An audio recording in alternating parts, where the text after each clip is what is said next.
Good morning, everybody. And we're not actually going live today because I'm in Raleigh, North Carolina, doing a program with the Dementia Alliance of North Carolina to both serve about 250 people who are coming to the program, but also to launch Accepting the Challenge, updated, revisited, reframed, which is a 20-year-old award-winning program we did. And now it's available online streaming. um, it's complimentary to North Carolina families. It's $30 for 16 short little chapters for families otherwhere and professionals who just want it without looking for CEs. But if you're looking for continuing ed or you're a facility agency organization looking for something, it's an amazing resource, is what we hear. And that's because it has a 20-year history. I'm not just saying that. It's us working with people, it's us working with each other, it's us working in a classroom, it's us reviewing what we know about dementia. And we've added some new things, including the gem states. So that's what I'm off doing today. Now we'll get that out of the way, because now what we're going to do is answer the question that we got in. And this was a question, was a really long, sort of thoughtful, careful, Mhm. curious question. Boils down to, it all boiled down to, Matthew, can you have a sense of how the progression is going to happen so you can always be with the right support and the right care in the right moment, given the changes and the losses and the retained abilities that the person has? What do you think my answer is going to be, Matthew? I don't think it's yes, there's exactly the path and the way to do it, and this is how you do it. Yeah.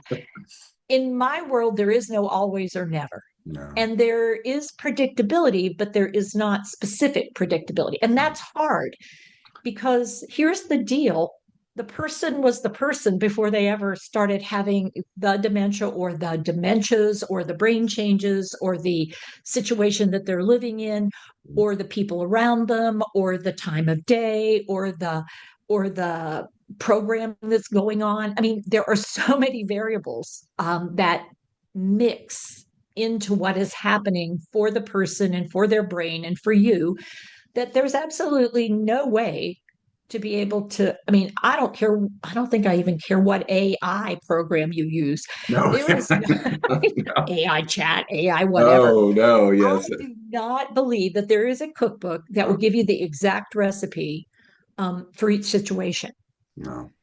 I also believe that we're going to make mistakes. And if our goal is to try never to make mistakes, we might want to look for some other kind of thing to spend time on, because this is fraught with mistakes. And it's only through mistakes that you start going, oh, Right. okay, well, I think that's changed. Hmm. All right. Well, that didn't work like it did the last time. So let's figure out, is it because I'm different, they're different, we're in a different place, it's a different time of day, there's a different situation? Is their health situation different? Is there some unmet need that I've missed this time that last time they didn't have? I mean, what does it mean that's most important to have, Matthew? What do you think, as a partner, it is probably the most important thing to have Right. to do this well?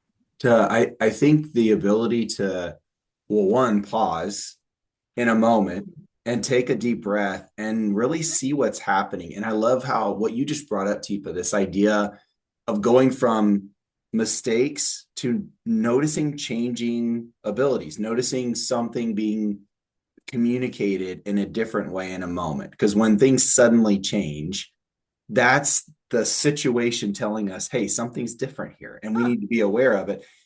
And if I focus so much on, wow, this was a mistake and that didn't go good and that's bad and oh, why can't it go better? I might miss so much that's going on in this moment. But if I don't pause, take a breath, and try to see what happened, Yeah. I don't know how else I would be able to move forward with the way the road is changing. Yeah. So the main thing, I think, is trying to stay curious. And are you going to be curious all the time? Absolutely not. No, There's it's sometimes I just want to get some rest. Could we just go to bed? And the answer is not right now for one of us. And it's like, okay. So Am I still able to do this? And you will hear us often say here, trying to do this as a partnered solo operation is a really bad idea. Please don't do that. Please start early on going, there'll be times when I can't do this. There'll be times when I'm not good at it. There'll be times when I'm not a good match. There'll be times when my partner needs someone other than me. They need to be somewhere else. And I'm just not in a good place. So I need help. Mm. And that acknowledgement is one of the most powerful things we can do is say, I could use some help here. Um, and it's amazing how many times when you say that to your partner, I could really use some help, they might actually pause themselves and go, well, what do you need? And it's like, be careful you don't say, I need you to go to bed. I mean, because that's like, No fault. yeah, Fall into yeah, that. that's an unmet need somebody has. Maybe we need to talk. But what I'd say is that's that opportunity. Oh, thank you. That's so helpful. Tell you what, come with me. Let's go look at something. But in that moment, if I truly am stuck, I need to make a phone call because I need help. And I think it's not all the time that you would need that because there is no all or always or never or not.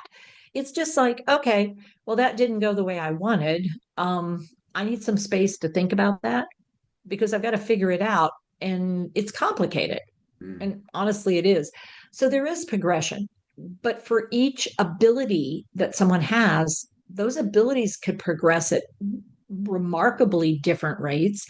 And they could vary on a hourly, daily, weekly, monthly basis, or they might be on a steady shift in a direction that we would prefer wasn't happening from skill to strength, from strength to not strength, from being present to being less present. But whatever is happening is happening.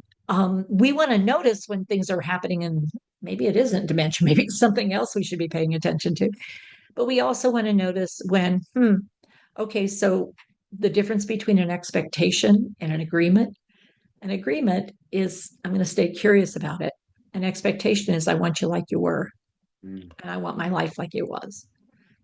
And expectations will often get crushed, but agreements, it's a dynamic thing.